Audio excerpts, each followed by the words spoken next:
What is up, YouTube? This is T Quentin One coming at you with another video, and today I'm going to be talking about R.I.P.D, the 2013 adaptation of the comic series of the same name from Dark Horse.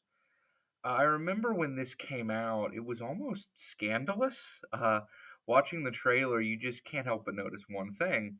This is Men in Black, like beat for beat, visually, plot wise, in every way. This is a cynical lift of someone else's idea. I remember a couple of friends of mine defending it against those accusations at the time, pointing out that yes, it's based on a comic. But when did that comic come out? What do you know? After the first Men in Black movie. Putting aside the fact that plagiarism will get you an F on anything you do, whether it's a movie or an essay, the movie itself was panned by critics upon release and is one of the biggest flops in the history of Universal Pictures. After giving it a watch all these years later, I have to confirm that R.I.P.D. is one of the most ill conceived major studio releases I've ever seen.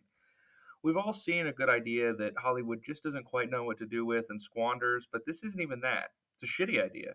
The world building is haphazard, probably because it's borrowed from another movie, and almost every scene introduces some new MacGuffin that cancels out the last one.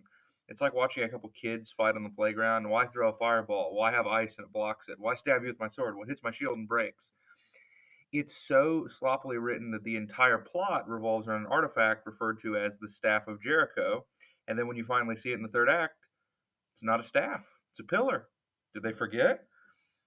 Okay, so the overarching stakes for the world in this movie are toothless, but in fairness, this movie plays those for laughs anyway. How are the emotional stakes for the characters? I got to be upfront about my biases and say that I really don't think Ryan Reynolds is a strong actor. His comedic timing is solid, but unless he's wearing the Deadpool suit, he does nothing for me. He's given a few emotional moments in this film too that really fall flat. Another real clunker is Kevin Bacon as the villain. I guess he's trying to go over the top, but there's nothing to his character, and his design looks like shit. Which brings us to the visuals. The CG in this movie is straight up cat vomit. All the designs of the various creatures are pretty wretched too, and not in the way they're supposed to be, more in a way like they probably just didn't allocate enough money to the art department. And it also has that rubbery look that made this feel 10 years out of date, even back when it first released. I suppose it is nice to hear Toby Huss and Mike Judge doing some of the background voices, but watching this movie, I was at a complete loss. I remember saying out loud, like I was a victim in a superhero movie, is there anything at all in this movie that works? Here comes the money. Here we go. Money. Okay, there is one thing. Jeff Bridges, fresh off his Oscar win for True Grit, is the shining star above the wreckage that is the rest of the movie. He's a great actor, far too good for this material, but he's entertaining as hell in here. You might think that's because he really commits, but it's just the opposite. Bridges is the only actor straight up not trying in this, and yet he's the only one who's fun to watch also.